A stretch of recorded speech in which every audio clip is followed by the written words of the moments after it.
Chapter 3. The Search for Weapons. When I finished my stretching and walking, I crawled into the temple to explore the inside of my new house. I was pleased to discover that there was enough room for me to stretch out on the floor, to have some privacy when I slept. When I came back out, the Emperor climbed down from the turret and approached me on horseback. He showed no fear, but his horse reared up at the sight of something that looked like a mountain to him. Me! The Emperor, however, was an excellent horseman, and kept his balance in the saddle while he calmed his steed, then dismounted. Even though his Majesty stayed beyond my reach, he gazed up at me with great admiration. I decided to lie down to get a better look at this tiny creature, who stood just under 7 inches tall. I saw a proud, strong man of about 30 years old. His robes were simple, but his gold helmet, with a crest of jewels, left no doubt of his royal position. He held his 3-inch long diamond-covered sword in his hand in case I broke my chains, as he came closer. The Emperor began to speak, and I answered him, although neither of us understood one word the other was saying. He ordered his advisers, I judged them to be priests and lawyers from their clothing, to speak to me as well. I answered in as many languages as I knew: English, Dutch, Latin, French, Spanish, Italian, but it was no use. None came even close to Lilliputian. I determined I would learn quickly to use their language. The Emperor signaled to his cooks and butlers standing behind him. 20 carts of meat were pushed towards me, giving me 3 good mouthfuls. 10 carts held clay jugs of wine. I emptied all the jugs into one cart and came up with 1 mouthful. Once the Emperor saw that I was properly fed, he turned to go. But he left a large number of guards to protect me from the curious crowd eager to swarm all over me, and from the malicious troublemakers who shot their arrows into me when they thought no one was looking. When one arrow nearly hit my eye, the colonel of the guards ordered 6 of the troublemakers seized and tied up. Then he pushed them at spear point towards my right hand for me to punish them. I scooped up all 6 and put 5 in my pocket. Then I lifted the 6th up to my face, opening my mouth as if I planned to eat him alive. The poor man screamed, and the frightened crowd gasped as I took my knife from my pocket and brought it up to the terrified man's throat. Then I innocently began cutting the ropes from his wrist and gently placed him on the ground. I did the same with the other 5, and all 6 ran from me and scattered in the crowd as quickly as they could. I noticed that all the Lilliputians were very impressed at the mercy I had shown to their people. After I spent the first few nights sleeping on the stone floor of my house, the Emperor gave orders for a bed to be prepared for me.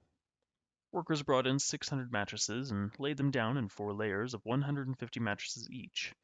They also prepared sheets and blankets for me. Curious Lilliputians came from all over the kingdom to see me, even neglecting their work, their lands, and their families. The Emperor finally had to order them back to their homes and decree that anyone wishing to see me had to get permission from the Secretary of State and pay a fee for it. Meanwhile, the Emperor was meeting with his advisers to decide what should be done with me. One particular Lilliputian, who had become my friend, informed me what was happening. "There are some at court who fear you'll get loose," he told me. "Others fear that feeding you will cause starvation among our people. There are even some who want to shoot poison arrows into you and kill you, but fear that your huge body could cause a plague once it begins to decay." "And what did they decide?" I asked. "In the middle of all these discussions, several officers entered the council chamber and told of your merciful act in sparing the lives of the 6 Lilliputians who had been shooting arrows into you. The Emperor was so impressed with your actions that he issued a decree requiring the surrounding villages to deliver the palace each morning 6 oxen, 40 sheep, bread, and wine for you. He'll pay the villagers for all this from his own personal gold, for he never forces his subjects to support him or his family." "That's unheard of in my country," I said. "His Majesty has also hired 600 servants to wait on you, and he even built tents for them to live in at your door. Among these servants are the royal tailors, who will make a suit of clothes for you." The Emperor's concern for me didn't stop there. He sent 6 of his greatest scholars to teach me, and even helped in my lessons himself. I had learned the Lilliputian language quite well in about 3 weeks, and my first words to the Emperor were, Please, your majesty, set me free. His answer came with a sigh. Be patient, my new friend. We are treating you kindly. When the time comes, you will be set free. Then he surprised me by his next request. Would you be offended if I asked you to agree to be searched? It is a law in Lilliput. A person of your great size could be hiding dangerous weapons. Of course, anything we take from you will be returned when you leave our country. Your Majesty, I'd be willing to turn my pockets inside out, or even take off all my clothes to assure you I have no weapons, and no evil intentions. I said this partly in words, and partly by signs. I then picked up the officers the Emperor chose and put them first in my jacket pockets, then my trouser pockets, but I kept the one with my glasses, compass, and telescope hidden. I didn't want to risk losing them. The officers made a list of everything they found, and when they were finished, they showed it to me. Their writing was very peculiar. It wasn't done from left to right like English, or left to right like Arabian, or top to bottom like Chinese. Lilliputian writing was done on a slant, from one corner of the paper to the opposite one. I read the list before they presented it to the Emperor. In the right jacket pocket of the great Man Mountain, for that is what they named me, we found one huge piece of coarse cloth large enough to be a rug in your Majesty's throne room, my handkerchief, and a thick board covering a folded bundle of thin white paper filled with black marks and tied with a strong cord, my journal. In the left pocket was a huge silver chest which was too heavy for us to lift out. When the Man Mountain opened it for us, we stepped into it and found ourselves up to our knees in some white dust that made us sneeze, my snuff box. Also in this pocket was some sort of machine with 20 long poles sticking out all in a row, my comb. In the right pocket of his trousers was a hollow iron tube about as long as 2 men. It was attached to a strong piece of wood. The iron was cut out with an opening for the Man Mountain's finger to slip in and make a clicking noise. We don't know what sort of strange machine this is. My pistol. In the left pocket were 2 flat iron sticks as tall as we were. A shiny steel plate seemed to be hidden in each stick, and we asked the Man Mountain to show us what these were since they seemed like dangerous weapons. He showed us that they opened up, one to shave his beard and the other to cut his meat. 2 pockets formed slits in his vest. Out of the right one hung a silver chain with a wonderful round engine at the bottom. Half of it was silver and the other half some transparent metal covering strange figures drawn in a circle.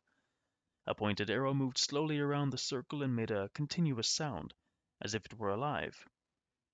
We think it is either some unknown animal or a god he worships, since he told us he always consults it when he does anything. My watch. From the other slit pocket he drew out a net that opened like a purse. Inside were several huge pieces of yellow metal which, if they are gold, would have great value.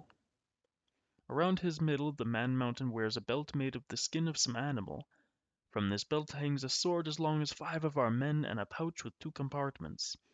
One contains several metal balls the size of our head, bullets, and the other a pile of lightweight black grains, gunpowder. This is the exact list of what we found on the Man Mountain's body. Signed and sealed this 4th day of the 89th moon of your Majesty's most magnificent reign. Signed, Clefen Frelock, Marcy Frelock. I handed the list to the Emperor, who read it and asked to see my sword. I pulled it out of its sheath, and the dazzling glare of the sun shining on its steel surface stunned and terrified the troops. Please place this weapon on the ground, said the Emperor. And I did. Please take out the strange, hollow iron tube that your finger fits into and show me how it works. I took out my pistol and showed him how I loaded it. Before I pulled the trigger, I warned him. It'll make a very loud noise, but don't be afraid. No one will get hurt. Still, the noise astonished the crowd so much that many of them fell to the ground as if they had actually been hit. As I placed the pistol and pouch on the ground, I begged the Emperor. Please keep the pouch away from any fire. It can explode from the smallest spark and destroy the entire city. Your possessions will be treated with care, just as you will be, Man Mountain, the Emperor assured me. You have my word on it.